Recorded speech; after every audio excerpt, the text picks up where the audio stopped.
વલ્લભના વાલા વૈષ્ણવો, જય જય શ્રી ગોકુલેશ. વૈષ્ણવ, ગયા અઠવાડિયે સત્સંગમાં આપણે શ્રી મહાપ્રભુજી વિશ્રામ ઘાટે મથુરા પધાર્યા છે તથા શ્રીમદ ગોકુલમાં શ્રી યમુનાજીના ઘાટે પણ પધાર્યા છે અને ત્યાંના બધા ચરિત્રો આપણે શ્રવણ કર્યા હતા. હવે આપણે આજે પેલા સોદેય પદનું ગાન કરીશું. સૌંદર્યમનિજરદગतं પ્રકટિतं સ્ત્રીગૂઢભાવાત્મકં પૂરૂપં ચ પુનસ્તદંતર્ગतं પ્રાવિવિશદ स्वप्रिये संश्लिष्टा उभयोर्बभौ रसमयः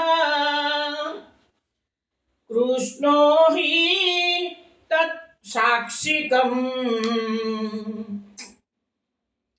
रूपं तत्त्रितयात्मकं परमभिधेयं सदा वल्लभं ध्येयं सदा वल्लभं. વૈષ્ણવો, આજે સત્સંગમાં આપણે શ્રી મહાપ્રભુજીની શ્રીમદ ગોકુલ યાત્રાની કેટલીક વિશેષ વાતો કરીશું, પરંતુ તે પહેલા પાછું એક કીર્તન શ્રવણ કરી લઈએ. તેના શબ્દો છે: ફલ્યો જન ભાગ્ય પથ પુષ્ટિકરણ. ફલ્યો જન ભાગ્ય પથ પુષ્ટિકરણ દુષ્ટ પાખંડ મત ખંડ ખંડન કિયે.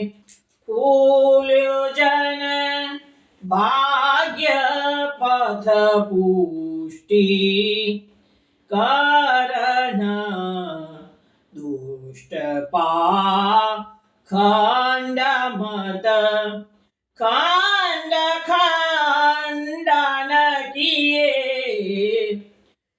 सकल सुख गोख को तिमिर हर लोक को कृष्ण रस पोष को पुंज पुंजन दिए.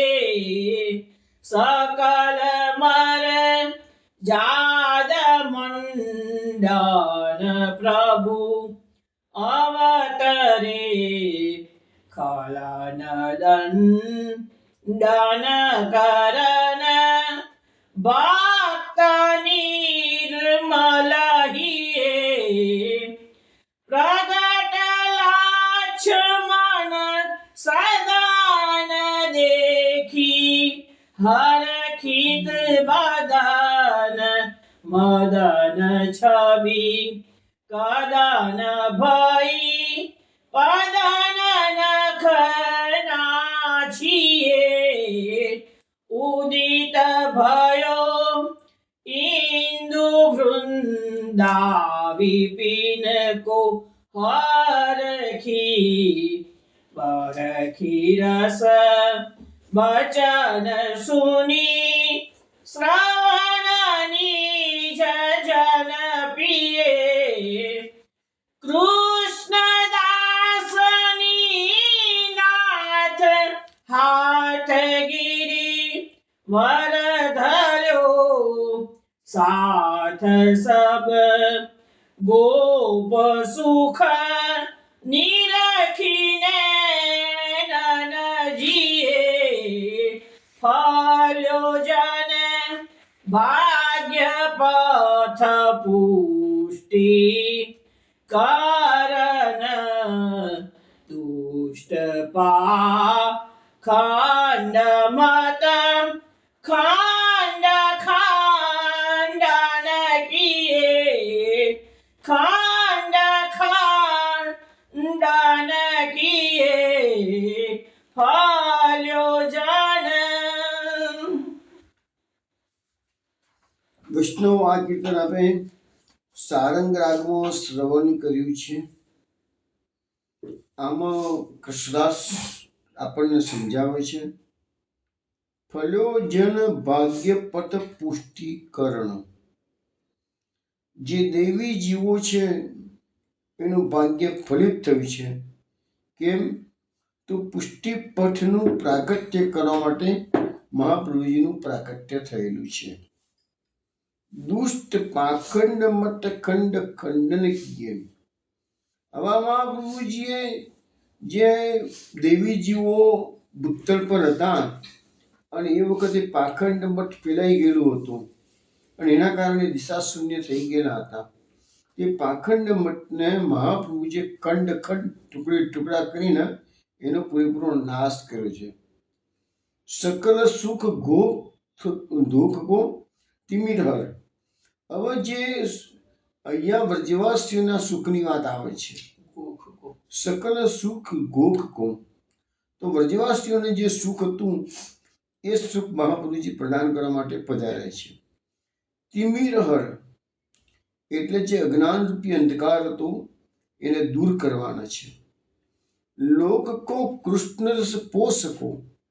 હવે આ લોકની અંદર જે વ્રજવાસીઓનું જે સુખ હતું, જે ખરો કૃષ્ણ રસ હતો, એનું પોષણ વ્રજવાસીઓને દેવી જીવોને મહાપ્રભુજીએ કર્યું છે. અને તિમિરનું હરણ કરી અને પુંજન દિયો, એટલે કે પોતે પ્રકાશ, અજ્ઞાનનો પ્રકાશ, તિમિરનો અજ્ઞાન રૂપી અંધકારનો નાશ કર્યો અને જ્ઞાનનો પ્રકાશ પાથર્યો છે. અલૌકિક પ્રકાશ પુંજ ફેલાવે છે.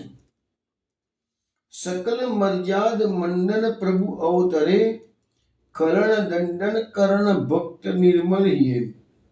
મહાપ્રભુજી આ પુષ્ટિ ભક્તિનું સ્થાપન કરવા માટે એની જે મર્યાદાઓ આપણને બધું બતાવ્યું છે. માર્ગનો આજે આપણે જે 16 ગ્રંથોનો અભ્યાસ કરીએ છીએ તેમાં શું છે કે આ માર્ગના સિદ્ધાંતોની બધી મર્યાદાઓ બતાવી છે કે આટલું આટલું તમારે ફોલો કરવું પડતા કારણ કે ભાઈ અસમર્પિત વસ્તુનામ તસ્માત વર્જનમ આચરેત. તો આ બધી મર્યાદાઓ આપણને આપવામાં આવી એટલે સકલ મર્યાદ મંડન. તો એવી મર્યાદાઓનું સ્થાપન કરવા માટે પ્રભુએ વલ્લભ રૂપે અવતાર ધારણ કર્યો છે. ખલન દંડન કરણ.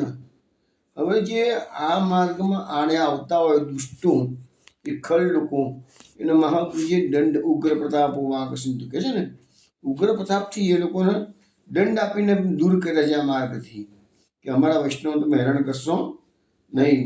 ભક્ત નિર્મલ. આપણે હમણાં વિશ્રામ ઘાટનું ચરિત્ર જોયું તો પેલું યંત્રણ નાકામયાબ કરી દીધું મહાપ્રભુજીએ. તો એ બધાને ભક્તોનું રક્ષણ કર્યું છે મહાપ્રભુજીએ. ભક્ત નિર્મલ અને ભક્તોના હૃદયમાં પ્રભુને બિરાજવા લાયક એમનું હૃદય શુદ્ધ કરી દીધું. મહાપ્રભુજીએ પોતાની દ્રષ્ટિ માત્રથી, પોતાના સંઘમાં આવેલા વૈષ્ણવને શરણે લેવાથી, અથવા તો પોતાની વાક સુધાનું પ્રદાન કરવાથી ભક્તોના હૈયા નિર્મલ થયા. પ્રગટ લક્ષ્મણ સદન દેખી હરખિત વદન.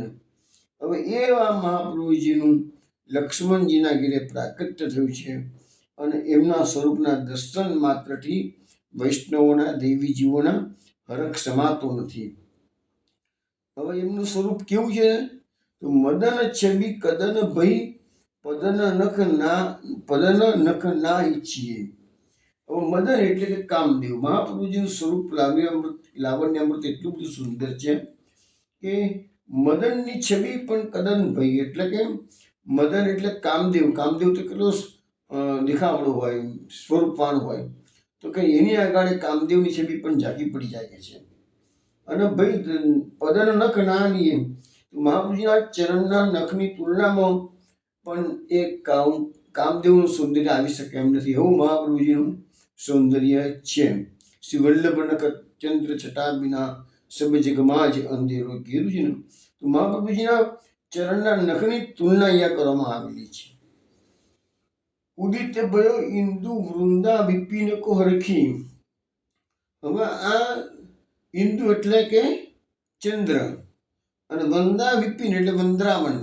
તો વંદરાવનનો ચંદ્ર એટલે કોણ છે? તો શ્રી કૃષ્ણ ભગવાન. તો શ્રી કૃષ્ણ ભગવાનનું જે પ્રકટ થયું છે અહીંયા ચંદ્ર પ્રકટ થયો છે વંદરાવનનો, તો બરખી રસ વચન સુની શ્રવણ નિજન પીએ. એ ભગવાનના જે વચનો છે એનો રસ બધા પીસ્યો છે ભગવાને વેણુનાથથી. તો એ જે વ્રજવાસીઓ છે એટલે કે ગોપીઓ છે એને એ બધો રસ પીધો છે કે છે.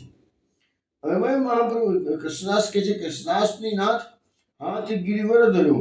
જેવી રીતે શાશ્વત કલ્પમાં ભગવાનની જે વંદરાવનનો ચંદ્ર છે એને રસરૂપી વચનો કર્યા અને ગોપીજનો એ રસ પીધો છે. એવી રીતે કે છે કે કૃષ્ણાસની નાથ હાથ ગિરિવર ધર્યો. તો કહે છે કે, અને બીજી ઉપમા એ આપવામાં આવી કે શાશ્વત કલ્પમાં ભગવાને પોતાના હસ્ત પર ગિરિરાજ ધારણ કર્યું. સાથ સબ ગોપ સુખ નિરીખી નેનનજીએ. અને એ વખતે પણ જે વ્રજવાસીઓ એ ગિરિરાજજીની તળેટીમાં અંદરના ભાગમાં બધા પ્રવેશ કરી ગયા ભગવાનના આજ્ઞાથી, તો એ બધાને નિરીખી નેનનજીએ ભગવાનના સ્વરૂપનું પોતાની આંખોથી પાન કર્યું અને બધાને આનંદ થયો છે. અહીંયા તો બે વસ્તુ કહેવામાં આવી છે. એક તો ભગવાનનું જે વેણુનાથ થયું એનાથી ગોપીજનનો રસ થયો અને કાનને શ્રવણેન્દ્રિયનો ફાયદો થયો, અને બીજું પોતાની આંખને ફાયદો થયો. એ જ્યારે ભગવાને ગિરિરાજ ધારણ કરી લીલા કરી ત્યારે એનું 7 દિવસ સુધી સ્વરૂપામૃતનું પાન બધાની આંખોએ કરેલું છે. એ બંને વસ્તુ છે. તો અહીંયા મહાપ્રભુજીએ પણ પોતાની વાક સુધા પીરસી અને દૈવી જીવોનો ઉદ્ધાર કર્યો છે. અને બીજું કે એમનું જે અહીંયા પણ એ જ વાત કરવામાં આવી છે કે મહાપ્રભુજીનું જે સ્વરૂપ છે એની સામે મદન એટલે કે કામદેવનું સ્વરૂપ પણ ઝાંખું પડી જાય. એટલે બંને રીતે મહાપ્રભુજીએ દૈવી જીવોને, જેવી રીતે શ્રી કૃષ્ણચંદ્રે બે રીતે દેવી જીવોને ફાયદા કર્યા હતા, એવી રીતે મહાપ્રભુજી પણ દેવી જીવોને બંને રીતે ફાયદા કર્યા હતા. તો વિષ્ણુ હવે આપણે સત્સંગમાં જોઈએ છીએ કે ગયા અઠવાડિયે છેલ્લો જે સત્સંગ આપણો થયો એમાં આપણને સમજાવવામાં આવ્યું હતું કે મંત્ર દીક્ષા અને બ્રહ્મ સંબંધ દીક્ષા. મંત્ર દીક્ષા એ સાદી ભાષામાં કહીએ તો વિવિસાળ છે, અને એમાં કન્યા પતિનું વરણ કરે છે એટલે શરણાગતિ સ્વીકારે છે. હવે હું તમારી પત્ની, તમે મારા સ્વામી. એ વિવિસાળમાં એટલો ભાવના આવ્યો. પણ વિવિસાળમાં પત્નીને પતિની સેવા કરવાનો અધિકાર મળતો નથી, કારણ કે પત્ની એ પિતૃગ્રહે રહે છે અને પતિના ઘરે એને જે વિદાય કરવામાં આવી નથી એટલે એને સેવા કરવાનો અધિકાર નથી. એવી રીતે આપણા ત્યાં પણ શરણ દીક્ષા લો તો શરણ દીક્ષાથી તમને સેવાનો અધિકાર મળતો નથી. બીજી જે દીક્ષા આપણામાં આવે છે એ બ્રહ્મ સંબંધ દીક્ષા. બ્રહ્મ સંબંધ દીક્ષા એટલે કે લગ્ન. જેવી રીતે પત્નીનું લગ્ન થાય પતિ સાથે એટલે પછી પત્ની પતિગ્રહે વિદાય કરે અને આવે એ દિવસથી એનો પતિની સેવાનો અધિકાર છે. તો પતિની બધી સેવા કરવા માટે પછી એ કરવી જ પડે, કારણ કે લગ્નમાં જે ફેરા ફરતા હોય છે એમાં બધી જે સપ્તપદીઓમાં આ બધા જે પ્રતિજ્ઞાઓ કરવાની આવે છે એમાં બધું આવતું જ હોય છે. તો ટૂંકમાં આપણી જે બ્રહ્મસંબંધ દીક્ષા છે એ જીવાત્માનું પરમાત્માની સાથે લગ્ન છે. લગ્ન કર્યું એટલે પરમાત્માનું એટલે કૃષ્ણ જે સેવા આપણને પધરાવી છે એ કૃષ્ણની સેવા કરવાનો તમને અધિકાર પ્રાપ્ત થયો. પરંતુ જો લૌકિકમાં જેવી રીતે પત્ની છે એ પતિની સેવા જ ના કરે, લગ્ન ભલે થઈ ગયું છે પણ કે ના હું લગ્ન કશું નહીં કરી શકું કે છે, તો પછી એ પતિ એને ક્યાં સુધી ચલાવશે? અલ્ટિમેટલી લગ્ન વિચ્છેદની શક્યતા પણ વધી જાય, જે રૂટીનમાં અત્યારે લૌકિકમાં આપણે બધું ઘણું જોતા હોઈએ છીએ. તો એવી રીતે પણ કીધું છે કે બ્રહ્મસંબંધ દીક્ષા પછી જો તમે એ પતિના સુખનું એટલે કે સ્વામીના સુખની વાત ન કરો કે સેવા ન કરતા હો તો એવા બ્રહ્મ સંબંધ પછી કોઈ અર્થ રહેતો નથી. એટલે મહાપ્રભુજીએ ખાલી બ્રહ્મ સંબંધ દીક્ષાની વાત કરી જેવી નથી. એના માટે ષોડશ ગ્રંથો આપણને રજૂ કર્યા અને આપણને સમજાવ્યું છે કે બ્રહ્મ સંબંધ પછી પણ તમારી શું શું ફરજો આવે છે, એટલે એ સેવા કરવાની વાત છે કે છે. બીજું ગયા વખતે આપણને સમજાવ્યું હતું દાન અને સમર્પણ. દાન માટે મેં સમજાવ્યું હતું કે પોતાની માલિકીની વસ્તુ બીજાને આપી દેવાની, એનું નામ દાન. અને દાન આપેલી વસ્તુ ક્યારેય પાછી લેવાય નહીં. અને દાન આપેલી વસ્તુ જ્યારે કોઈ પાછી લેતું હોય છે તો ઘણો મોટો અપરાધ છે. અને એનું ચરિત્ર આપણે વ્રજમંડળની શરૂઆત થઈ ગઈ છે હવે મહાપ્રભુજીની યાત્રા. અને જ્યારે મહાપ્રભુજી કાંબનમાં શ્રીકુંડ પર આવશે ત્યારે એમાં વસ્તુ આવશે, બ્રહ્મ રાક્ષસની વાત આવશે. એમાં જ વાત આવશે કે રાજાની દાનત બગડી ગઈ એટલે બ્રહ્મનું આપેલી જમીન પાછી દાનમાં લઈ લીધી, દાનમાં આપેલી જમીન પાછી લઈ લીધી. તો એ વસ્તુ દેખવા દાન તમે કર્યું પછી વસ્તુ પાછી ક્યારેય લેવાય નહીં, બહુ મોટો અપરાધ પડે. આપણે લોકો શું છે, શાસ્ત્રોની જે મર્યાદાઓ છે એની ચિંતા એટલા માટે નથી કરતા કે આપણને ખબર જ નથી પડતી. કોઈ આપણને ધંધોડીને જાગૃત કરતું જ નથી કે ભાઈ આપણો માર્ગ શું છે અને આપણે કેવી રીતે જીવવું જોઈએ. તો એ દાન છે, પણ આપણો માર્ગમાં દાન નથી. આપણા માર્ગમાં આપણે જે ઠાકોરજીના કરીએ છીએ આત્મસમર્પણ કરીએ છીએ, આત્મનિવેદન કરીએ છીએ. તો નિવેદન કરેલી વસ્તુઓ આપણે આપણી માલિકીની વસ્તુ છે જ નહીં, ભગવાનની વસ્તુ ભગવાનને પાછી આપીએ છીએ એટલે એ નિવેદન થયું.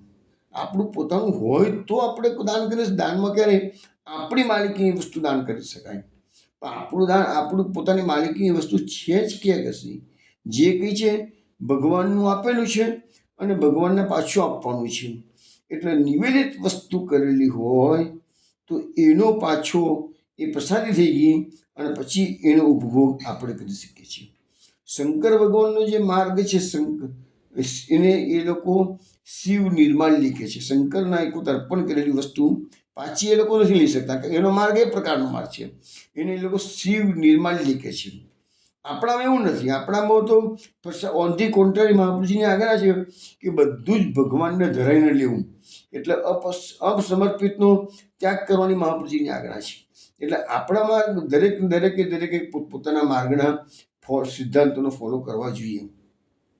તો અહીંયા આપણા નિવેદન જે વસ્તુ કરેલી છે એ નિવેદિત કરેલી વસ્તુ આપણે પાછી ઉપયોગમાં લઈ શકીએ છીએ.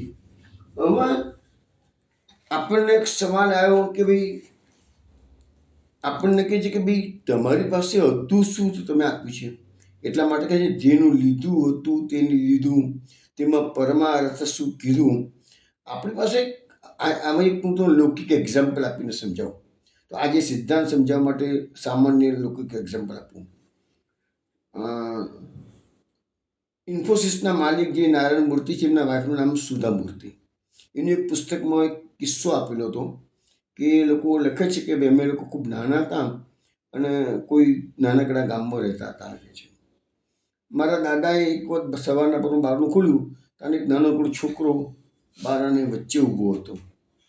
મારા દાદાએ ઓળખતા હતા નહીં એને, ને છોકરાએ કીધું શેઠજી હું તો બહુ જ અસહાય છું, મારું આ સંસારમાં કોઈ છે જ નહીં કે છે, ગરીબ છું કે છે, બ્રાહ્મણનો છોકરો છું કે છે, હું અહીંયા આશાએ તમારી પાસે આવી છું કે તમે મને નોકરી આપો કે છે, તમે મને તમારા ઘરમાં રાખો, જે કામ બતાવશો એમ કામ કરીશ, 2 ટાઈમનું ખાવાનું આપજો, પગાર નહીં આપો ચાલશે, ફક્ત મને સહારો જોઈએ છે કે છે.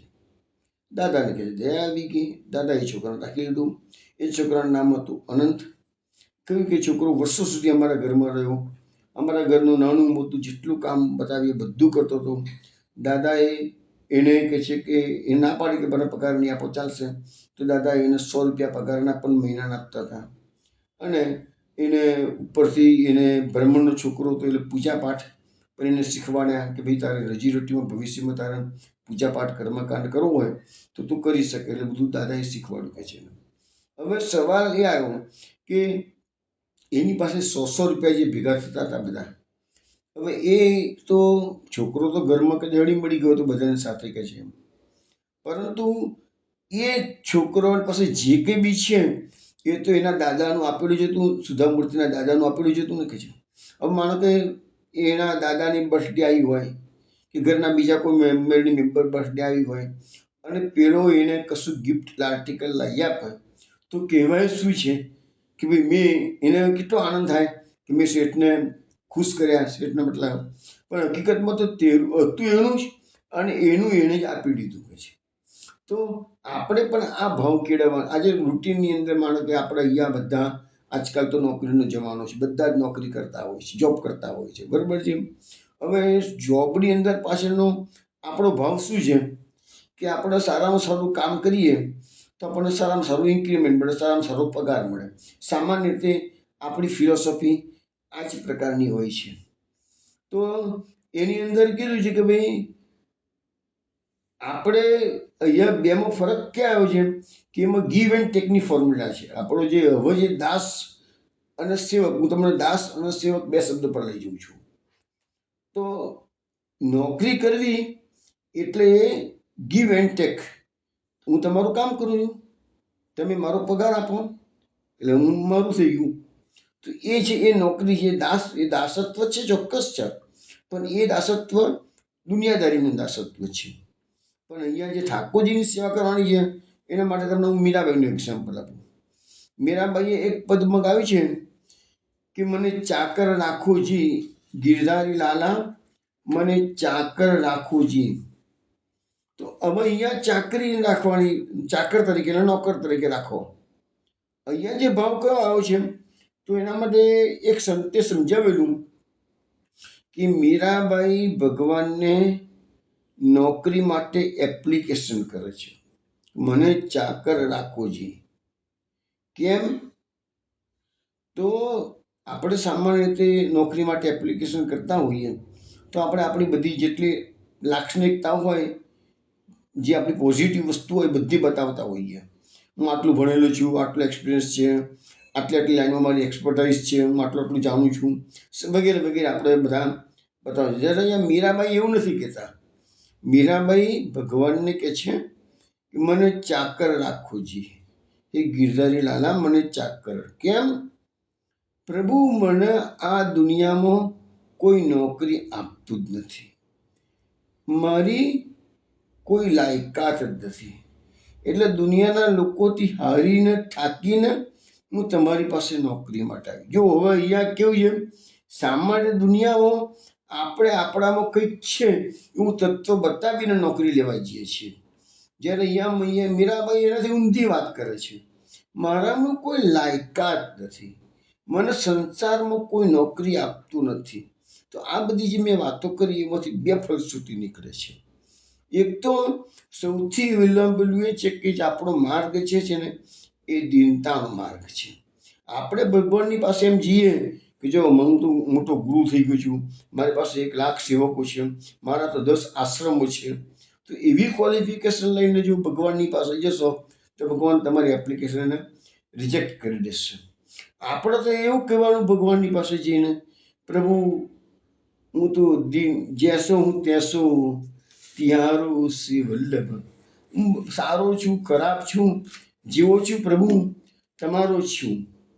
એટલે એ પ્રકારની દીનતાનો ભાવ આપણે કેળવવો પડશે. બીજી વસ્તુ શું છે કે શરણાગતિ માત્ર એક શ્રી કૃષ્ણ. એટલા માટે આપણે પછી કહેવાનું છે કે તુમ બિન મેરી કોણ ખબર લઈ, શ્રી ગિરધર શ્રી ગોવર્ધન ધારી, औरन को तो और भरोસો हमको आस प्यारी. એટલે અનન્ય શરણાગતિની વાત પાછી આવી. જો દીનતા અને અનન્ય શરણાગતિ. મારો એક વર્ય ગોપીજન વલ્લભ, નહીં સ્વામી બીજો રે મારે, નહીં સ્વામી. એટલે એ પ્રકારની અનન્યતા આપણી કૃષ્ણ માટેની હોવી જોઈએ. એટલે ભગવાનની પાસે આપણે દીનતાથી, અનન્ય શરણાગતિથી, અને હું બહુ પંડિત છું, હું બહુ જાણકાર છું, મારું આટલું સમાજમાં માનપાન છે, મેં આટલું છોડીને ભગવાન તારી ભક્તિ સ્વીકારી છે, એ અભિમાન થઈ જાય છે. આપણે ભલે કહીએ ત્યાં, અને એના માટે મેં તમને થોડા વખત પહેલાં લાલા બાબુનું, આપણે વધયાત્રા વખતે મેં લાલા બાબુનું એક્ઝામ્પલ આપ્યું હતું. ફરીથી શોર્ટમાં કહી દઉં છું તમને કે લાલા બાબુ એક કરોડપતિ શેઠિયો 200 વર્ષ પહેલાંનો ત્યાં કલકત્તા હતા.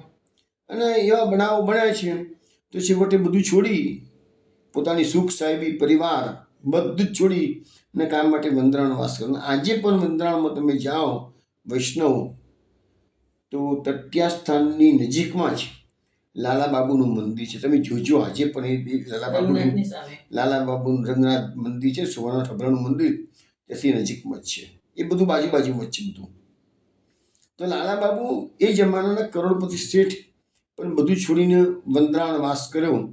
અને મંદિર બનતા હતા તો મજૂરો જે પ્રકારે પથ્થરો ઉચકતા હતા એવી રીતે પોતે એટલી બધી દીનતા કે પથ્થરો જાતે ઉચકે. મજૂરને જે પ્રકારની ચણા અને જે ભોજનમાં આપવામાં આવતું ગોળ વગેરે, તો એ પણ એવી રીતે જ એ જ મજૂરો ખાય એ જ પ્રકારનું ભોજન એ શેઠ લાલા બાબુ શેઠ પોતે કરતા હતા. તો આટલો ત્યાગ હોવા છતાં પણ એમની જ્યારે એ જમાનાના સમર્થ સંત કૃષ્ણદાસની પાસે દીક્ષા માટે ગયા ત્યારે સંતે ના પાડી દીધી. બેટા હજુ તારો ત્યાગ પૂરો નથી કે છે. લાલા બાબુ કહે છે, અરે ગુરુજી, મેં કલકત્તાનો મારો વૈભવ ગરબા છોડ્યા, ભેરી છોકરા છોડ્યા, બધું છોડીને વ્રજમાં આવી ગયો છું. આ વ્રજમાં આવી મજૂરોની માફક મેં પથરા ઉચક્યા છે મારું મંદિર બનાવતી વખતે છે, અને તમે એમ કહો છો કે તારો ત્યાગ બરાબર નથી. તો હા કે છે, બેટા હજી તારું પરિપક્વતા થવાની બાકી છે, પછી તને હું દીક્ષા આપીશ કે છે. પછી નાના બાબા વિચાર કર્યો કે મારામાં શું ખામી છે, અને એને ખામી પકડી ગઈ તો કે આમાં આ જે મેં ત્યાગ કર્યો છે ને એનું અભિમાન મને મારી નાખે છે. જો ધર્મની બાબતો કેટલી સૂક્ષ્મ છે એ વૈષ્ણવ આપણા એક્ઝામ્પલ આપીએ પણ તમને સમજાવું છું. ત્યાગ તો નો ડાઉટ ત્યાગ બહુ ઉત્તમ વસ્તુ છે, પણ ત્યાગ કર્યા પછી ત્યાગનું જે અભિમાન આવે છે એ પણ આપણને પ્રભુથી દૂર કરી દે છે. આ બધી સાદી સાદી વાતો છે, પણ તો જ જેને પ્રભુની પ્રાપ્તિ કરવી છે એના માટે વાત છે. જેને પ્રભુ પ્રાપ્તિ કરવી નથી ને ખાલી ચલો એમને એમ જેમ બધા જીવતા જેમ આપણે જીવી લેવાનું, જીવન બધા પૂરું થાય, આપણું પૂરું થઈ ગયું તો સવાલ નથી રહેતો. પછી તો 2 દિવસના 2-3 કલાક ભક્તિ કરી લીધી, 2-3 કલાક પાઠ કરી લીધા અને એમ લાગે કે એમને ધન્ય થઈ ગયા તો સવાલ નથી રહેતો. તમારી જેવી થિંકિંગ હોય છે લોકોની તો કોઈ સવાલ નથી રહેતો. પણ જેને એમ થાય કે આ જન્મમાં જ મારે કૃષ્ણની પ્રાપ્તિ કરવી છે, કૃષ્ણનું દર્શન કરવા છે, એના માટે આ સૂક્ષ્મ બાબતો જે બધી બતાવી છે એ બધી એપ્લિકેબલ કરવી જોઈ શકે છે. હવે મહાપ્રભુજીની વાત આપણા તે દિવસે ગયા અઠવાડિયે કરતા હતા, એમાં દામોદરદાસ રસાણીને મહાપ્રભુજી પુષ્ટિ માર્ગના સિદ્ધાંતો સમજાવતા હતા. હવે એમાં મહાપ્રભુજીએ સમજાવ્યું કે દમલા જીવે પોતાનું સર્વ સમર્પણ કરી પ્રભુના શરણે રહી તેમની સેવા કરતા કરતા જીવન વ્યતીત કરવું જોઈએ. હવે એમાં માલિક પ્રત્યેનો માલિકની એ જે નોકરી કરી લીધી હોય તો માલિકની આજ્ઞાનું અક્ષરશ પાલન કરે, પરંતુ એ દાસમાં માલિક પ્રત્યેનો સ્નેહ પ્રકટ હોતો નથી. હવે તમે કોઈ બી જગ્યાએ નોકરી લાગે તો તમારા શેઠ માટેનો લગાવ પહેલા દિવસ તો તમે કામ કર્યું, શેઠે તમને પગાર આપ્યો છે, તમારી એ ભાવ નથી આવતો, એના પ્રત્યે સ્નેહનો ભાવ નથી આવતો, સામાન્ય રીતે આવતો પણ નથી સામાન્ય રીતે. પરંતુ આ પુષ્ટિ માર્ગમાં એવું નથી. માર્ગમાં શું છે કે તમે એક સેવા સ્વીકારી ઠાકોરજીની અને તમે દાસ ભાવ કેળવીને સેવાનું શરૂ કરી દીધી તો પહેલા દિવસે તમને ઠાકોરજીમાં સ્નેહ નહીં થાય. અને ઇમ્પોર્ટન્ટ વસ્તુ તો છે કે સ્નેહ થવાનું છે. એટલે જે વખતે તમારો ઠાકોરજીમાં સ્નેહ થશે અને તે વખતે તમે દાસમાંથી સેવક બની જશો. કેમ? તો સેવકનો ભાવ કેવો હોય કે મારો સ્વામી સુખી કેવી રીતે રહે.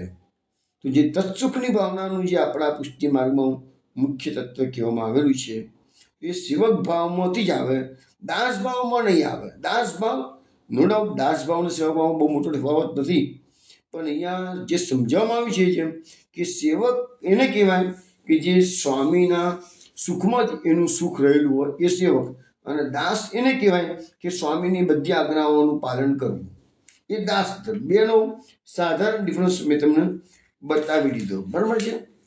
હવે આ સ્વામી સેવકનો જે સંબંધ શરૂઆતમાં કરી દાસ ભાવથી ધીરે ધીરે ભાવ આવ્યો સ્વામી સેવકનો ભાવ. એ સ્વામી સેવકનો ભાવમાં પછી સેવક જે છે ને એ સ્વામી વિશ્રામ સિવાય બીજું કોઈ વિચાર જ નહીં.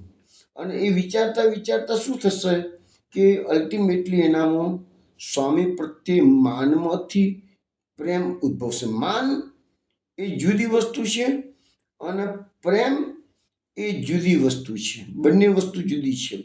સામાન્ય રીતે આપણને માલિક પ્રત્યે માન હોય છે, પ્રેમ નથી હોતો. પણ અહીંયા સ્વામી સેવક ભાવમાં પ્રેમ આવીને ઉભો રહી શકે છે. એટલે માલિકના પ્રત્યે જ્યારે ઉત્કટ પ્રેમ જાગે ત્યારે એ સ્નેહની પરમ કક્ષા છે અને એ ભગવદીય ધર્મ થયો કહેવાય. એટલે પુષ્ટિમાર્ગનું જે પરમ તત્વ છે એ પ્રેમ લક્ષણા ભક્તિ છે. એનું આ વસ્તુ બતાવવામાં આવેલી છે કે પ્રીતમ પ્રીત હિ તે પૈયે, એટલે જ્યાં સુધી પ્રીત નથી ત્યાં સુધી પ્રીતમની પ્રાપ્તિ શક્ય જ નથી. હવે આપણે બ્રહ્મસંબંધ લીધો, બધું સર્વસ્વ સમર્પણ કરી દીધું, મમતા મમતા પણ છોડવાની છે. પછી દાસ બનીને સેવા કરતા કરતા ભગવદીય છે. તમે સેવક ભાવ આવશો એટલે ભગવદીય બની ગયા અને એ ભગવદીય બની ગયા એ જ તમારું ખરું લક્ષ્ય કહેવાય. તમે ભગવદીય બનીને જીવો. ભગવદીય એટલે ભગવાન ના.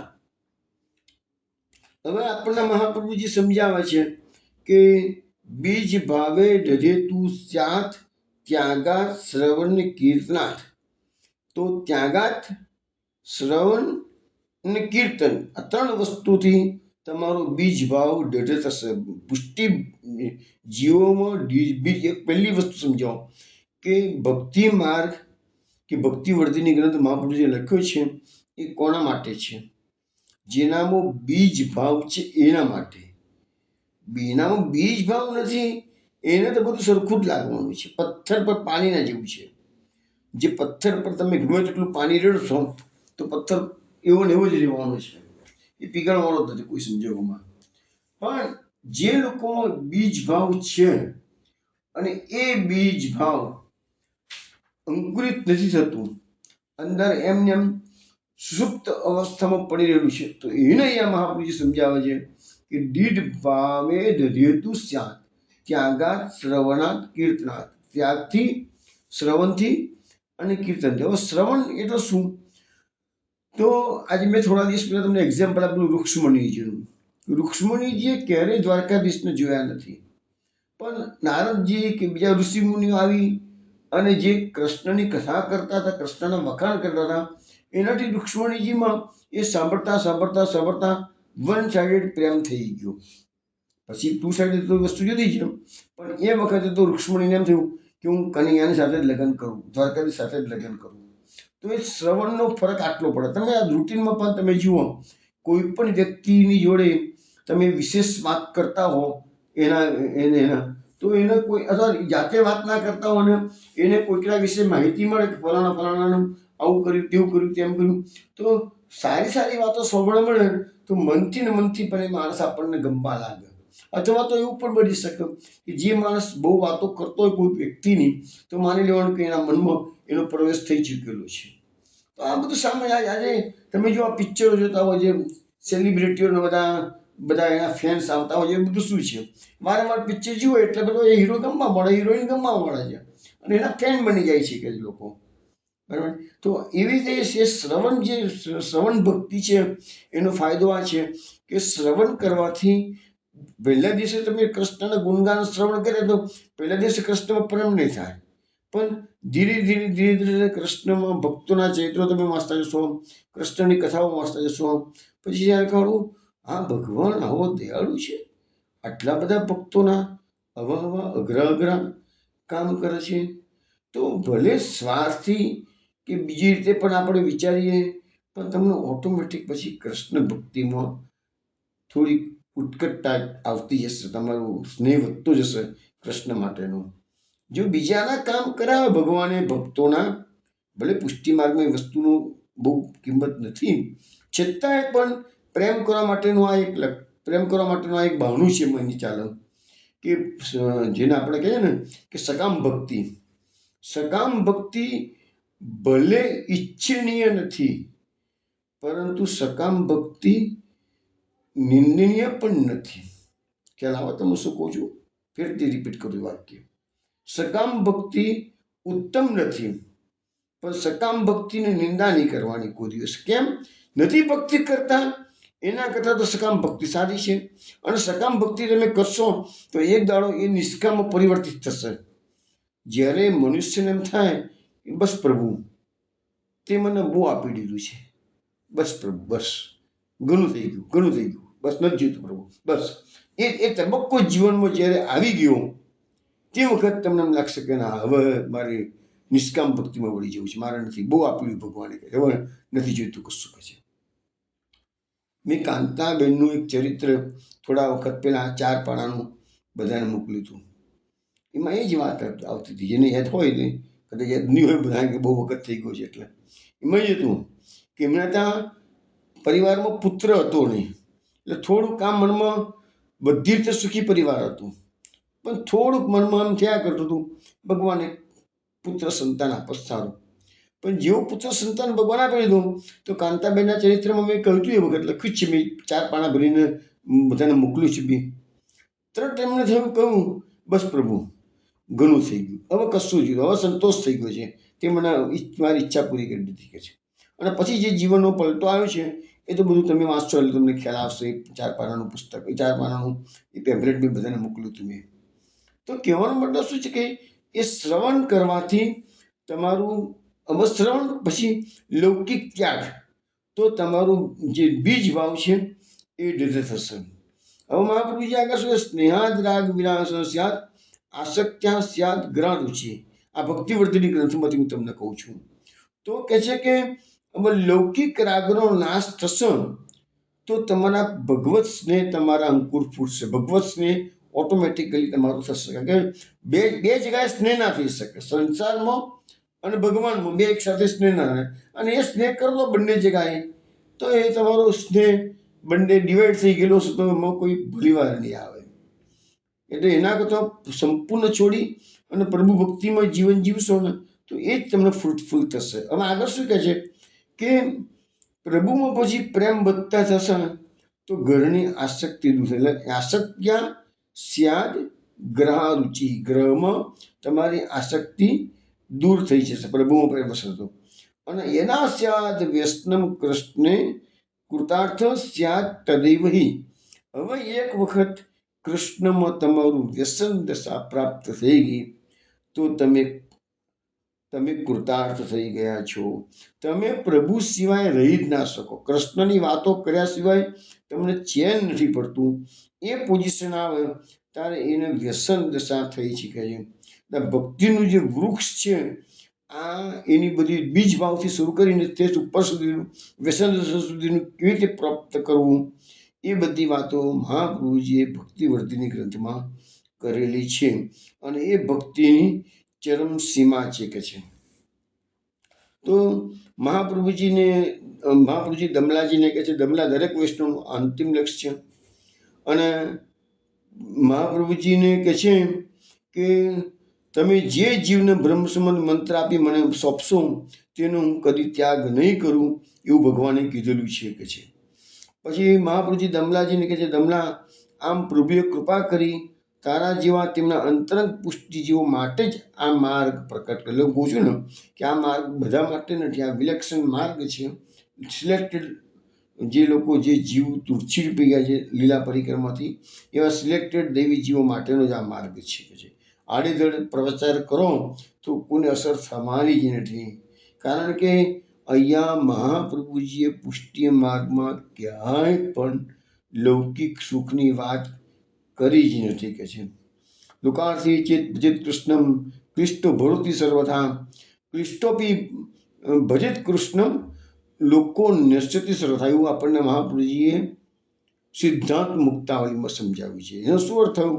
લોકાર્થી ચેત ભજેત કૃષ્ણમ, લોકની કામનાથી, એટલે આ લોકોમાં પૈસો લેવો હોય, સંતતિ લેવી હોય, માનપાન લેવું હોય, પ્રતિષ્ઠા લેવી હોય, ગમે તે પણ લૌકિક કામનાથી લોકાથી ચેત ભજિત કૃષ્ણમ, જો લોકની વાહ કરવા, લોકમાં સફળતા મેળવવા કૃષ્ણની ભક્તિ કરશો તો સર્વથા દુઃખ પ્રાપ્ત થશે. ક્લિષ્ટો ભવતી સર્વદા, પરંતુ ક્લિષ્ટોપી ભજેત કૃષ્ણમ, તમે સંસારમાં દુઃખી થઈ ગયેલા હોય અને છતાં ભગવાનનું ભજન કરશો તો લોકો નશ્યતિ સર્વથા, લોકો એટલે તમારું લૌકિક છે એ ભગવાન તોડી ફોડી નવરું કરી નાખશે. કેમ? હવે સામાન્ય રીતે આપણું નષ્ટ થઈ જાય તો આપણને તો ગમે જ નહીં. એટલે એ જ માર્ગ છે વિલક્ષણતાનો માર્ગ. એટલે જ આ કીધું છે કે અહીંયા લૌકિક સુખનો તો કોઈ અંશની વાત મહાપ્રભુજી એક પણ ગ્રંથમાં ઇનડાયરેક્ટલી પણ નથી કરી. એક જ વાત કરી છે કે આ પ્રભુની પ્રાપ્તિનો માર્ગ જીવ હજારો વર્ષોથી વિખૂટો પડી ગયો છે અને એ કૃષ્ણની પ્રાપ્તિ કરવા માટેનો જે માર્ગ છે એ જ આ માર્ગ છે. દૂધમાં અને દહીંમાં બંનેમાં પગ રાખવાનો જે લોકો પ્રયત્ન કરે છે એને ભગવાન તો દરેકના ભાવનું પોષણ કરે જ છે જ. એટલે તમે લૌકિક સુખની પણ આશા રાખીને ભક્તિ કરતા હશો ને તો લૌકિક સુખે ભગવાનના શું ખોટ છે? એ તો જે ભક્ત આવ્યો ને જે માગ્યું એ આપ્યું, લઈ જા, ચિંતા ના કર. ધ્રુવજી જેવાને 5 વર્ષની ઉંમરમાં જે તપસ્યા કરી તો આટલું મોટું સુખ આપી દીધું જે એને અપરમાના મહેનત સહન કરવાના હતા. એ બધી જગ્યાએ એને આટલું મોટું રાજપાટ આપ્યું. 36,000 વર્ષ રાજ કર્યું છે. પ્રહલાદજીએ એક મનવંત રાજ કર્યું છે. પેલા નથી જોઈતું ના કે તું ભોગવ, કે મનમાં સૂક્ષ્મ વાસનાઓ હતી બધી. પ્રહલાદજીના ભગવાને એક મનવંતરનું રાજ આપ્યું. ધ્રુવજીને 36,000 વર્ષનું રાજ્ય આપ્યું છે. ભગવાને મથુરાવાસીઓ માટે એક રાતમાં આખી દ્વારકા નગરી ઉત્પન્ન કરી છે, નિર્માણ કર્યું છે નગરીનું. તમે વિચાર કરો ને, એ કૃષ્ણ એના માટે કીધું ને સુદામા રંગ ભાર્યાર્થ ભૂમ્યાની તેન્દ્ર વૈભવ. સુદામાની ગરીબ પત્ની માટે મહાપ્રભુજી કહે છે ભગવાન ઇન્દ્રનો વૈભવ એક રાતમાં, કોઈ મહેલ બનાવવો હોય તો 2-3 વર્ષ નીકળી જાય. મનુષ્ય માત્ર ભોગાર્થ ભૂમ્યા નિતેન્દ્ર વૈભવ. એ દ્વારકા માટે પણ કીધું છે મનુષ્ય માત્ર ભોગાર્થ ભૂમ્યા નિતેન્દ્ર વૈભવ. દ્વારકા નિર્માણ કરી તાના મહાપ્રભુજી આ શબ્દો વાપરેલા છે. એટલે મહાપ્રભુજીએ 2 વખત પૃથ્વી પર ઇન્દ્રનો વૈભવ, સ્વર્ગનો વૈભવ લાવ્યા છે. એક તો દ્વારકા નિર્માણ વખતે અને બીજું સુદામાની ગરીબ પત્ની માટે. બંને વખતે લઈ આવ્યા છે મહાપ્રભુજી. તો કહેવાનો મતલબ મારો શું છે કે આપણો સ્વામી આટલો સમર્થ છે એટલે ભક્તની કોઈ પણ એક અંદરની ઊંડે સૂક્ષ્મ વાસના હોય ને તો પણ એને તો ખબર, આપણને ખબર ના હોય આપણા મનમાં ઊંડે શું થયું છે ને એ કદાચ આપણે ના સમજી શકતા હોઈએ, પણ ભગવાનને તો ખબર પડે જ છે. તો વૈષ્ણવ આ પુષ્ટિ માર્ગના થોડા પાયાના સિદ્ધાંતો આજે મહાપ્રભુજી દમલાજી અને કૃષ્ણાસ મેઘનની સાથે જે આ બધી જે આજે બ્રહ્મસંબંધ દીક્ષા આપી છે એના વિશેમાં બધી વાત કરી છે. હવે મહાપ્રભુજીએ અહીંયા જે ચરિત્રો પ્રકટ કર્યા એની વાત આપણે કરી. હવે ગઈ વખતે મેં તમને સમજાવ્યું હતું કે મહાપ્રભુજીની ગોકુળમાં 3 બેઠકો છે. એક બેઠક એ બ્રહ્મસંબંધ દીક્ષાની બેઠક જો ગોવિંદ ઘાટ પર છે. અને એ વખતે મેં તમને લાસ્ટ ટાઈમ કહ્યું હતું કે એ બેઠકો 2 છે. બ્રહ્મસંબંધ દીક્ષાની બેઠક ગોવિંદ ઘાટ પર જ છે, પણ વચ્ચે એક દિવાલ બનાવી દીધી છે. અને હું તમને સમજાવું તો આપણે જે ગોકુલનાથજીના મંદિરમાં દર્શન કરીએ અને બહાર નીકળીએ તો બહાર નીકળ્યા પછી બધાના મગજમાં ગોકુલની ભૂમિ અત્યારે આવી જશે. હું સમજાવું છું એ પ્રમાણે ગોકુલનાથજીના મંદિરનો મેઇન ગેટ એમાંથી બહાર નીકળ્યા, ડાબા હાથનો જે રસ્તો પડે છે એ રસ્તે ગયા.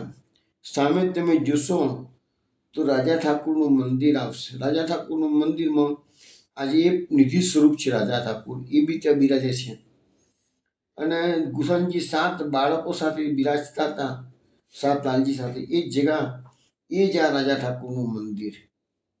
એ રાજા ઠાકોરના મંદિરમાં દર્શન કરવા જવાનું. ગોકુલમાં જાઓ તો ગોકુલનાથજીના કરવાના, રાજા ઠાકોરના કરવાના. રાજા ઠાકોરના મંદિરમાંથી તમે બહાર નીકળ્યા, લેફ્ટ હેન્ડ પર તમે જાઓ એક નાનકડી ગલી જેવું છે, એકદમ સોકળો રસ્તો છે, 4 વ્હીલર તો જઈ જ ના શકે, મેક્સિમમ સ્કૂટર જઈ શકે એટલી સાંકડી ગલી છે. એ ગલીમાંથી પસાર થાવ તો સામે જ જે ગેટ દેખાય છે એ ગેટ ખોલીને અંદર તમે જાઓ તો એ છે બ્રહ્મ સંબંધની બેઠક. મહાપ્રભુજીએ દામોદર હરસાણીને જે બ્રહ્મ સંબંધ કરાવ્યું છે એ તગાળી બેઠક છે, અને ત્યાં મહાપ્રભુજીની પણ બેઠક છે અને હરસાણીજીની બેઠક છે. અને તગાળી એક દિવાલ આવે છે, એ દિવાલની બીજી સાઈડ પર જવું હોય તો તમારે ફરીને પાછા ઘાટ પરથી જવું પડે. એને બી એ લોકો ગોવિંદ ઘાટની બેઠક કહે છે, આ લોકો પણ ગોવિંદ ઘાટની બેઠક કહે છે. બંને બેઠકો બ્રહ્મ સંબંધ દીક્ષાની બેઠક છે, બંને કહેવાય છે. પણ આપણા લેખમાં એક બેઠક બતાવી છે અને પ્રેક્ટિકલી તગાળી 2 બેઠક છે.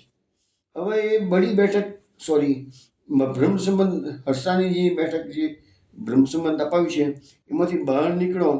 હવે જમનાથી જે ગલી જેવો રસ્તો પડે છે એમાં તમે જાઓ, હજી 2 ડગલા પણ નહીં ચાલો અને ત્યાં ડાબા હાથે ગેટ આવશે, અંદર જાઓ તો એ છે બડી બેઠક.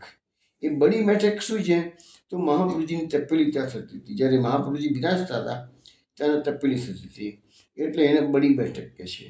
એ બડી બેઠકમાંથી તમે બહાર નીકળ્યા અને રસ્તો એક જ છે, જવાનો આવવાનો રસ્તો એક જ છે. એ બડી બેઠકમાંથી બહાર નીકળ્યા અને ડાબા હાથે તમે જાઓ, થોડેક 4 ડગલા ભરશો એટલામાં તો મહાપ્રભુજીની સૈયા ઘરની બેઠક આવશે. અને એ ત્યાં કાંકરોલીનું મંદિર તગાડી છે, આપણે દ્વારકાધીશનું મંદિર પણ ત્યાં અત્યારે છે. તો એવી રીતે આ 3 મહાપ્રભુજીની બેઠકો ગોકુળમાં એકદમ નજીક આવેલી છે. હવે આપણે આ બડી બેઠકનું ચરિત્ર જોઈ લઈએ. તો શ્રી મહાપ્રભુજી જ્યારે ગોકુળમાં બિરાજતા ત્યારે આપ શ્રી સંધ્યા વંદન, જપપાઠ, શ્રીમદ ભાગવત પારાયણ એ બધું ગોવિંદ ઘાટ પર કરતા. પણ ગોવિંદ ઘાટના પછી આ જે બડી બેઠક આવેલી છે ત્યાં આપ શ્રી સામગ્રી સિદ્ધ કરતા, શ્રી ઠાકોરજીને ભોગ ધરાવતા, બપોરના સમય વિશ્રામ અને ભગવત વાર્તા કરતા હતા. હવે એ વખતે શું બન્યું હતું, હવે હું આ જે પ્રસંગ કહું છું ને એ પ્રસંગો બધા પહેલી વખતમાં જ નથી બન્યા, પણ મહાપ્રભુજી 3 વખત પધાર્યા છે તો બીજી વખત કેટલાક પ્રસંગો બન્યા છે, કેટલાક ત્રીજી યાત્રામાં બનેલા છે, પણ અત્યારે હું સાથે લઈ લઉં છું.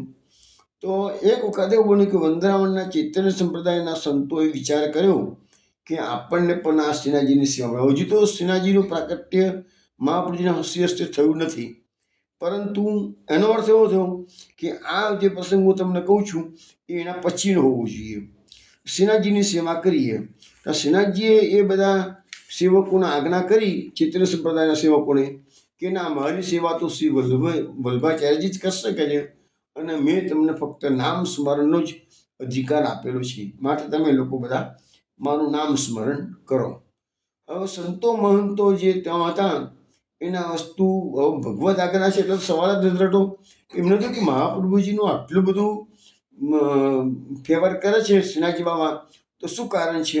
એટલે એમને મહાપ્રભુજીની કસોટી કરવા માટે શ્યામાનંદ નામના એક બંગાળીને ત્યાં ગાડી મોકલ્યા છે કે જાઓ મહાપ્રભુજી પાસે જા, તપાસ કરો કે છે મહાપ્રભુજીમાં એવું તો વળી શું છે કે શ્રીનાથજી બાબા એમની જ સેવા કરવાનું કે છે. શ્રી ગોકુલ એ શ્યામાનંદ નામના વિરક્ત વૈષ્ણવ હતા, એ ગોકુળમાં આવ્યા છે. ગોકુળમાં જ્યારે આવ્યા ત્યારે મહાપ્રભુજી આ બડી બેઠકમાં વિશ્રામ કરતા હતા. શ્યામાનંદે પોતાના ઈષ્ટદેવ શાલિગ્રામનો એક બટુબો તગાડે, આ એ ઝાડ છે ને મહાપ્રભુજી બિરાજતા હતા ને એ ઝાડ આજે પણ ત્યાં જ છે. એ ઝાડ છે આજે પણ વ્રજમાં મહાપ્રભુજીની જેટલી બેઠકો છે ત્યાં બધા જ ઝાડ પ્રાચીન આજે વિરાજે છે. અને તમને એ ઝાડને સ્પર્શ કરો કે પરિક્રમા કરો ને ત્યારે તમને એવો ખ્યાલ આવે કે આ ઝાડ શ્રી વલ્લભાચાર્યજી બિરાજતા હતા એનું સાક્ષી છે. કે ઝાડમાં પણ ચેતન તત્વ છે ને, તો એને પણ ખ્યાલ છે કે શ્રી વલ્લભ મારા નીચે બિરાજીને પારાયણ કરતા હતા. એ ઝાડને જેટલી વખત તમે મળો ત્યારે તમને રોમાંચ થવો જોઈએ અને પરિક્રમા કરવી જોઈએ, સ્પર્શ કરો, માથું લગાવો, મને થાય કે આ ઝાડ એનું સાક્ષી છે મહાપ્રભુજીનું, કે મહાપ્રભુજીનો પણ સ્પર્શ થયેલો છે અને એ જગ્યા પર આપણે સ્પર્શ કરી રહ્યા છીએ. આવો ભાવ કેળવવાનો હતો. તો લખ્યું છે કે એ શ્યામાનંદ ગોકુળ આવ્યા ત્યારે મહાપ્રભુજી આ બડી બેઠકમાં બપોરના સમય વિશ્રામ કરતા હતા. એટલે પછી એને એની પાસે જે બટવો હતો શાલિગ્રામજીનો, એ લોકો બધા મોટે ભાગે છે ને શાલિગ્રામજીની પૂજા લોકો વધારે કરતા. એટલે શાલિગ્રામનો બટવો તો ઝાડની ડાળખી પર એને લટકાવી દીધો અને પછી મહાપ્રભુજી અંદર બિરાજતા હતા એના દર્શન કરવા માટે ગયા. મહાપ્રભુજી સાથે થોડી વાર્તાલાપ થયો અને પછી દંડવત પ્રણામ વધારે કરીને એ બહાર આવવા જુએ છે તો ઝાડ પર પોતાનો જે બટવો લટકતો હતો એ હતો નહીં કે છે. એટલે પાછા અંદરના ભાગમાં ગયા અને મહાપ્રભુજીને કહે છે કે તમારા સેવકોએ મારો શાલિગ્રામનો બટવો ચોરી લીધો છે કે છે. મહાપ્રભુજીએ કીધું કે મારા સેવક કદી પણ ચોરી કરે. જે સેવકો મહાપ્રભુજી જોડે પોતાના ઘરબાર છોડીને જતા રહ્યા, કશું લીધું નથી, સર્વસ્વનો ત્યાગ કર્યો છે, શ્રી વલ્લભના સુખાર્થે જ એમને બસ મહાપ્રભુજીની સેવા જ કરવી છે, તો એ વૈષ્ણવો એક શાલિગ્રામનો બટવો ચોરે એ વસ્તુ તો માની શકાય નહીં, કશું ચોરવાના હતા. પણ એટલે એને ફરિયાદ કરી. તો મહાપ્રભુજી કીધું તમે જઈને ફરીથી તપાસ કરો. એટલે પેલા શ્યામાનંદ જે હતા વિરક્ત વૈષ્ણવ આવ્યા અને જોયું તો ઝાડ પર એના બટવાના જેવા અનેક બટવા અલગ અલગ ડાળીઓ પર લટકી રહ્યા છે. એટલે અચવાયા પાછા કે આ શું કે છે. પાછા અંદર શ્રી વલ્લભ પાસે પહોંચે છે. મહારાજ ઝાડ પર તો મેં જોયું તો બધા ઘણા બટવા છે, મારો બટવો કયો મને કેવી રીતે ખબર પડે? તો મહાપ્રભુજીએ એને આજ્ઞા કરી, અરે શ્યામાનંદજી, તમે તમારા ઈષ્ટદેવને પણ ઓળખી શકતા નથી તો સેવા કેવી રીતે કરતા હશો? એટલે જાઓ, ફરતી જાઓ કે છે. એટલે ફરીથી ગયા ત્યારે જોયું તો વૃક્ષ પર ખાલી એમનો એકલાનો જ બટવો લટકતો હતો. એટલે મેં લીધો. મહાપ્રભુજીએ કૃપા કરી અને એના ચરિત્ર એ બતાવ્યું, દંડવટ કર્યા, પાછા વૃંદાવન ગયા. વૃંદાવનના સંતો મહંતોને કહી દીધું કે ભાઈ શ્રી મહાપ્રભુજી તો સાક્ષાત ઈશ્વર છે, એટલે શ્રીનાથજી બાબાનું સેવા એમની પાસેથી લેવાનું કહ્યું છે. એનું કારણ આ જ છે કે સાક્ષાત ભગવત અવતાર છે. તો પછી બીજો પ્રસંગ પણ એવો છે કે શ્રી મહાપ્રભુજી શ્રીમદ ગોકુલમાં જ્યારે વિરાજતા હતા ત્યારે જન્માષ્ટમીનો ઉત્સવ નજીકમાં આવ્યો. એટલે આ બીજી વખત આ વખતે તો મહાપ્રભુજીએ શ્રાવણ સુધીનું પછી બીજી વખત ઉત્સવ આવ્યો હશે અથવા એ વખતનો, પણ ટૂંકમાં હું ચરિત્રો બધા જે કહું છું ને એ ચરિત્રોમાં સિક્વન્સ મેન્ટેન થયેલી નથી. એટલે જન્માષ્ટમીનો જ્યારે ઉત્સવ આવ્યો ત્યારે આપશ્રીની પાસે હવે અહીંયા લખ્યું છે નવનીત પ્રિયાજી બિરાજતા હતા, પણ હજુ આપણા પ્રસંગોમાં હજુ નવનીત પ્રિયાજી મહાપ્રભુજી પાસે પધાર્યા નથી. અત્યારે મહાપ્રભુજીની તપેલીમાં કયા ઠાકોરજી છે? મુકુંદરાજી, જે એમના કાકા જનાર્દન ભટ્ટ પાસેથી મળેલા છે. હવે જે મુખ્ય સ્વરૂપ નવનીત પ્રિયાજી, જેને આપણે કહીએ ઘરના ઠાકોરજી કહેવાય છે, એ નવનીત પ્રિયાજી હજુ મહાપ્રભુજી પાસે પધાર્યા નથી. પરંતુ અહીંયા જે પ્રસંગ છે એમાં બતાવે છે કે જન્માષ્ટમી ઉત્સવ નજીકમાં આવ્યો હતો, ધમધૂમથી મહાપ્રભુજીને ઉજવવાની ઈચ્છા થઈ ગઈ ગોકુળમાં, અને એ વખતે મહાપ્રભુજી પાસે નવનીત પ્રિયાજી બિરાજતા હતા. એટલે દેટ મીન્સ કે આ બીજી વખત કે ત્રીજી વખતની યાત્રાનો પ્રસંગ હોવો જોઈએ. એટલે મહારાજશ્રીએ આપશ્રીએ પોતાની ધોતીનું પલનું બનાવી તેમાં શ્રી નવનીત પ્રિયાજીને પધરાવી અને નંદ મહોત્સવ મનાવ્યો. અને શાશ્વત કલ્પની શ્રીમદ ગોકુળની નંદ મહોત્સવની અલૌકિક લીલા સામગ્રી ત્યાં પ્રગટ થઈ અને શ્રી નંદરાયજી, જસુદાજી સહિત સર્વ ગોપીકવાલ ત્યાં પધાર્યા. ખૂબ અલૌકિક એવો નંદ મહોત્સવ ત્યાં થયો અને શ્રી મહાપ્રભુએ સાથેના વૈષ્ણવોને આ અલૌકિક મહોત્સવના દર્શન કરાવ્યા છે. અને આ બડી બેઠકમાં શ્રી મહાપ્રભુજી આજે પણ બિરાજે છે. અને અહીંયા મહાપ્રભુજીએ ભાગવત પારાયણ કરવાનો કોઈ ઉલ્લેખ મળતો નથી, પણ આપણી બાજુમાં જ આ બડી બેઠકમાં શ્રી ગુસાઈજીના અને શ્રી નવનીત પ્રિયાજીના બેઠકજી પણ આવેલા છે. તો અહીંયા મેં તમને લાસ્ટ ટાઈમ કહ્યું હતું કે બડી બેઠકનું બીજું મહત્વ એ છે કે મહાપ્રભુજીની તપેલી આરોપતા હતા. એટલે આજે પણ જ્યારે વલ્લભકુંડના બાળકો લીલી પરિક્રમા ઉપાડે છે ત્યારે ગોકુળ જઈ અને મહાપ્રભુજીની તપેલી આરોગાવે છે એમને, અને પછી યાત્રા ઉપાડે છે. હવે ત્યાં મેં કહ્યું એ પ્રમાણે થોડી વાર પહેલા કે સૈયા મંદિરના બેઠકજી પણ ગોકુળમાં નજીકમાં આવેલા છે. તો એમાં એવું કે છે કે એ બડી બેઠકની બાજુમાં દ્વારકાધીશનું મંદિર આવેલું છે અને આ જે શ્રેયા મંદિરની બેઠક છે એમાં મહાપ્રભુજી રાત્રિ નિવાસ કરતા હતા. અને શ્રી મહાપ્રભુજી જ્યારે એ પોઢતા હતા ત્યારે તે જમીનની નીચે પર્ણકુટી બાંધીને એક યોગેશ્વર ઘણા લાંબા સમયથી તપસ્યા કરતા હતા. શ્રી મહાપ્રભુજીને જોયું કે યોગેશ્વરે જોયું તો કોઈ વલ્લભ પધારે છે, અહીંયા ભગવત અવતાર છે કે છે. યોગેશ પોતાની પર્ણકુટીમાંથી બહાર આવી અને શ્રી મહાપ્રભુજીના દર્શન કરે છે. દર્શન કરી દંડવત કરી વિનંતી કરે, મહારાજ આપણા દર્શન થતાં આજે મારી સેંકડો વર્ષોની તપસ્યાનું ફળ એટલે ભગવત દર્શનની પ્રાપ્તિ મને થઈ ગઈ છે. મારું જીવન ધન્ય બની ગયું. આજે આપણે કહીએ છીએ ને કે જ્યાં ધનકો મુનિ જે પતપ ખોજે તે વેદ હું પાર ન પાયો. જે યોગીઓ હજારો લાખો વર્ષો તપસ્યા કરીને પણ પ્રભુ પ્રાપ્તિ થતી નથી, એ જ પ્રભુ શ્રી વલ્લભની કૃપાથી આ પુષ્ટિ માર્ગમાં એકદમ સુલભ થઈ જાય છે. હજારો લાખો કરોડો વર્ષોની તપસ્યાની પણ જરૂર નથી. એકમાત્ર પ્રેમથી આ સેવાનો માર્ગ છે, સર્વ સમર્પણનો માર્ગ છે. બસ આટલી વસ્તુ કરો તો બધું ઇઝી ગોઈંગ થઈ જશે તમારે.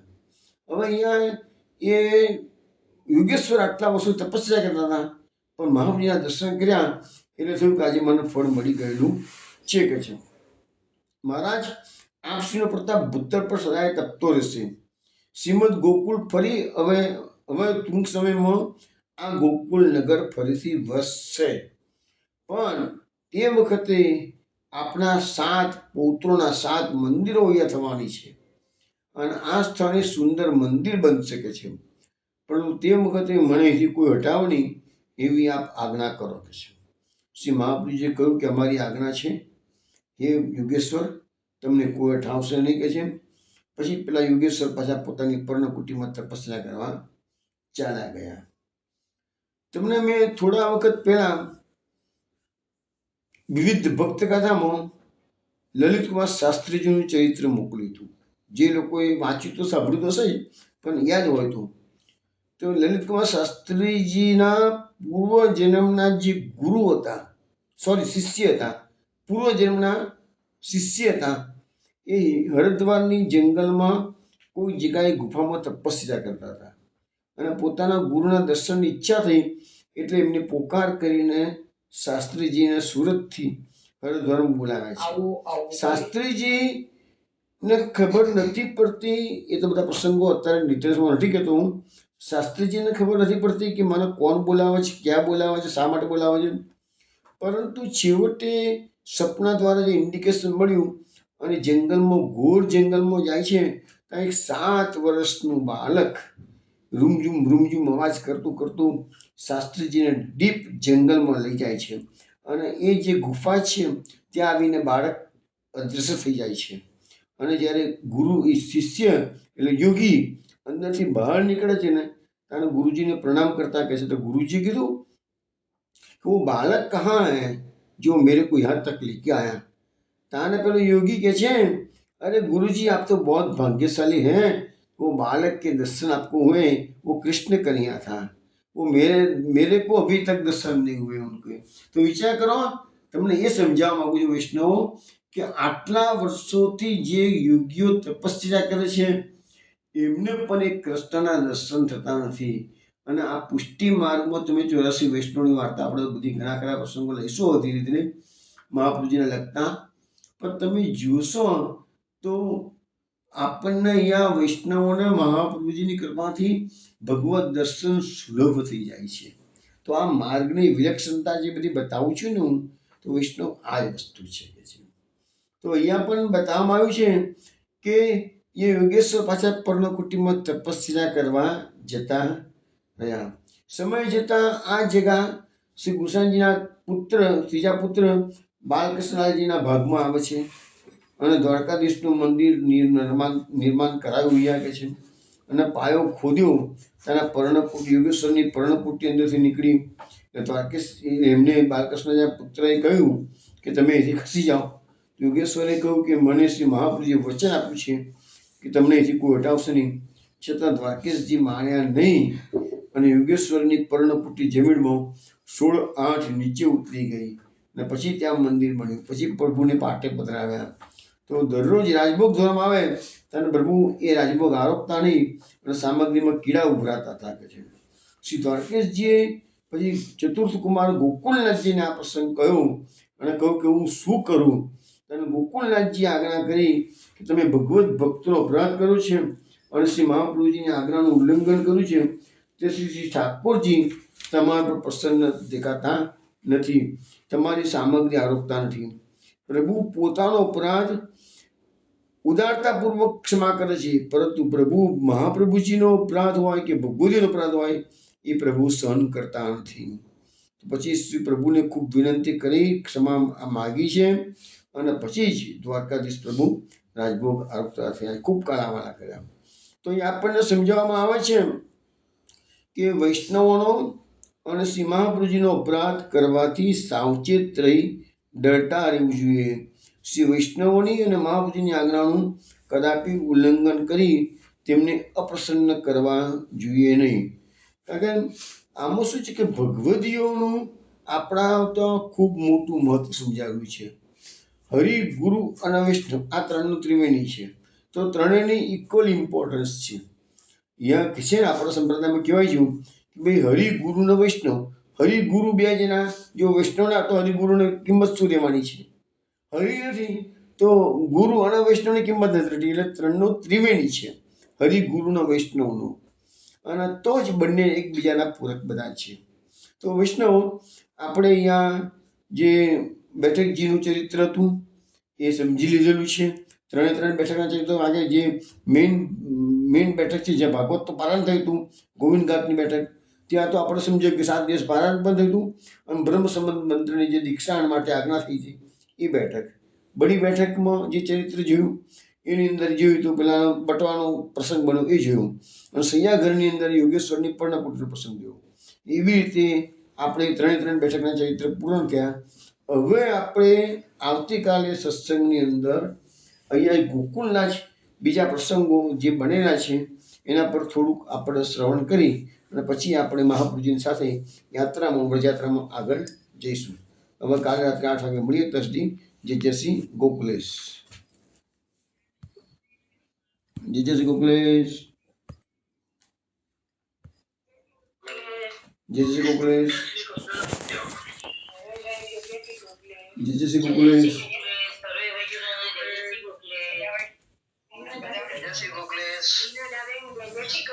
જય શ્રી ગોકલેશ પ્રીતિબેન, જય શ્રી ગોકલેશ.